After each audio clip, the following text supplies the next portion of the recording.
सुप्रभात बच्चों।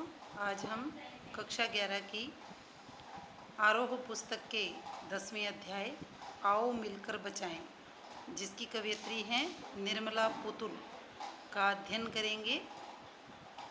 सबसे पहले बच्चों, निर्मला पुतुल कवयित्री का जीवन परिचय। निर्मला पुतुल जन्म सन 1972, दुमका। प्रमुख रचनाएं नगाड़े की तरह बजते शब्द, अपने घर की तलाश में। निर्मला पुतुल का जन्म एक आदिवासी परिवार में हुआ। इनका आरंभिक जीवन बहुत संघर्ष में रहा। घर में शिक्षा का माहौल होने के बावजूद रोटी की समस्या से जूझने के कारण नियमित अध्ययन बाधित होता रहा। नर्स बनने पर आर्थिक कष्टों से मुक्ति मिल जाएगी, यह विचार कर उन्होंने नर्सिंग में डिप्लोमा किया और काफ़ी समय बाद इग्नू से स्नातक की डिग्री प्राप्त की। संथाली समाज और उसके राग बोध से गहरा जुड़ाव पहले से था। नर्सिंग की शिक्षा के समय बाहर की दुनिया से भी परिचय हुआ। दोनों समाजों की क्रिया प्रतिक्रिया से वह बोध विकसित हुआ जिससे वह अपने परिवेश की वास्तविक स्थिति को समझने में सफल हो सकी। उन्होंने आदिवासी समाज की विसंगतियों को तल्लीनता से उकेरा है। कड़ी मेहनत के बावजूद खराब दिशा कुरीतियों के कारण बिगड़ती पीढ़ी, थोड़े लाभ के लिए बड़े समझौते, पुरुष वर्चस्व, स्वार्थ के लिए पर्यावरण की हानि, शिक्षित समाज का दिक्कुओं और व्यवसायियों के हाथों की कठपुतली बनना आदि वे स्थितियां हैं जो पुतुल की कविताओं के केंद्र में हैं। वे आदिवासी जीवन के कुछ अनछुए पहलुओं से कलात्मकता के साथ हमारा परिचय कराती है और संथाली समाज के सकारात्मक और नकारात्मक दोनों पहलुओं को बेबाकी से सामने रखती हैं।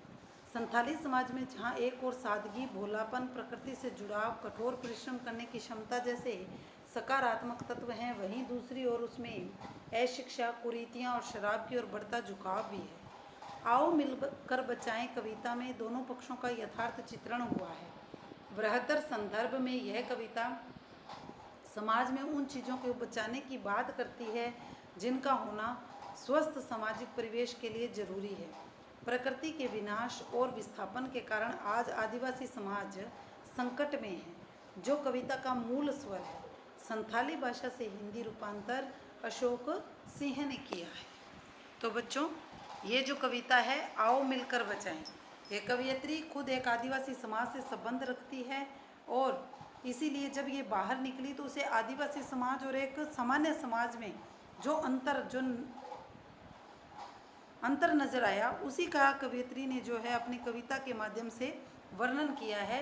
और इसमें प्रमुख वर्णन इस बात का है कि आज जो हमारे समाज में जो युवा वर्ग है, जो विभिन्न बुरी संगतियों में पड़ता जा रहा है, अलग अलग प्रकार की बुरी संगतियों का आदी हो रहा है और हमारा जो एक ग्रामीण परिवेश है वो समाप्त होता जा रहा है, उसी का इन्होंने वर्णन किया है। अपनी बस्तियों को नंगी होने से, शहर की आबो हवा से बचाएं उसे, बचाएं डूबने से पूरी की पूरी बस्ती को हड़िया में। कि अपनी बस्तियों को, ये कह रही है कि हमारा जो आदिवासी समाज है उसकी जो बस्तियां हैं, यानी छोटे छोटे जो कस्बे बने हुए हैं, उन्हें नंगी होने से, नंगी होने का मतलब है उन्हें समाज की बुराइयों से हम दूर रखें, शहर की आबो हवा से बचाएं। कि शहरी जो वातावरण है उसमें जिस प्रकार से लोगों के बीच में कपटता और का व्यवहार दिखाई देता है, उसे हम इस सब से बचा दें। बचाए डूबने से पूरी की पूरी बस्ती को हड़िया में। हड़िया का मतलब है कि उन विसंगत बुरी आदतों में, समाज को जो बुराइयां फैल रही हैं, समाज में जो कुरीतियां फैल रही हैं, उसमें हमारी बस्तियों को, हमारे जो समाज के लोगों का जो भोलापन है, उनकी जो अच्छाई है, उस सब को नष्ट होने से हम बचाएं। अपने चेहरे पर संथाल परगना की माटी का रंग, भाषा में झारखंडीपन।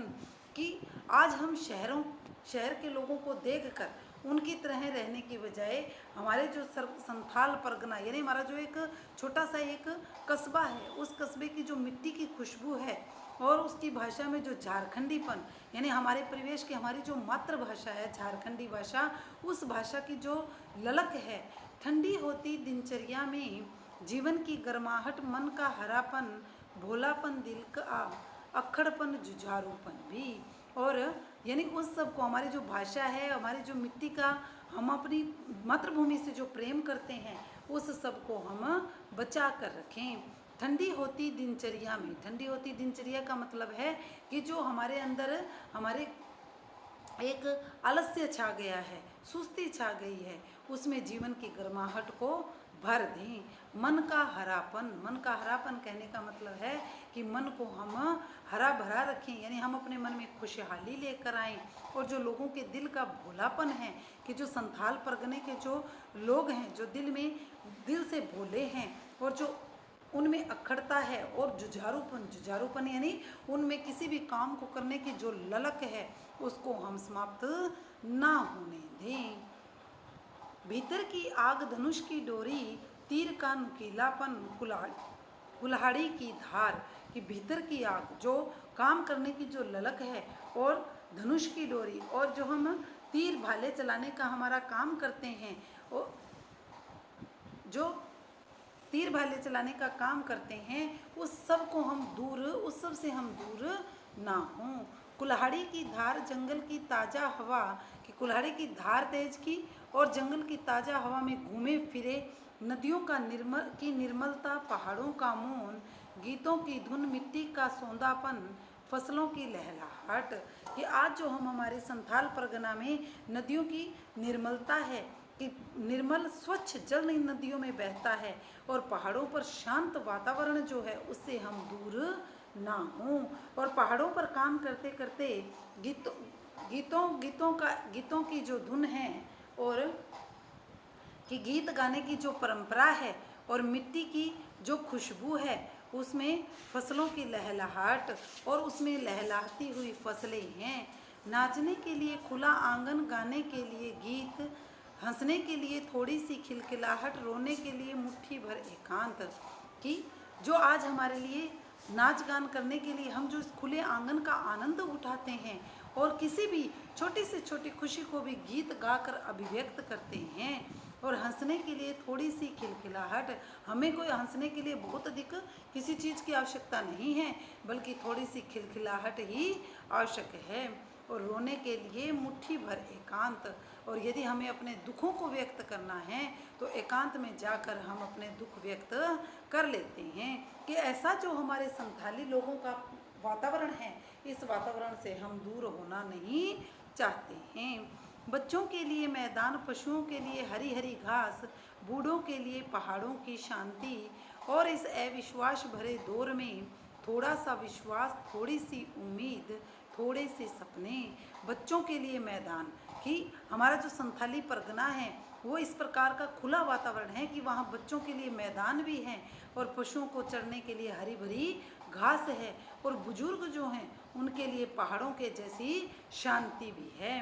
आज जो अविश्वास, कि एक व्यक्ति दूसरे व्यक्ति पर विश्वास नहीं कर सकता है, भरोसा नहीं कर सकता है, ऐसे इस समय में थोड़ा सा हमें विश्वास, थोड़ी सी उम्मीद और थोड़े से सपने लेकर आगे बढ़ना है। आओ मिलकर बचाएं, कि इस दौर में भी बचाने को बहुत कुछ बचा है अब भी हमारे पास। कि आओ हम सब मिलकर इस अविश्वास के दौर में भी हमारे पास हमारी बहुत सी चीज़ें अभी भी बचाने के लिए बची हुई है। कहने का मतलब है कि जो हमारा एक ग्रामीण परिवेश है, उस परिवेश को यदि हम बचा कर रखते हैं, जहाँ विश्वास है, प्रेम है, संतोष है, खुशी है, ये सब चीज़ें भी हमारे पास अब भी बचाने के लिए शेष हैं। धन्यवाद।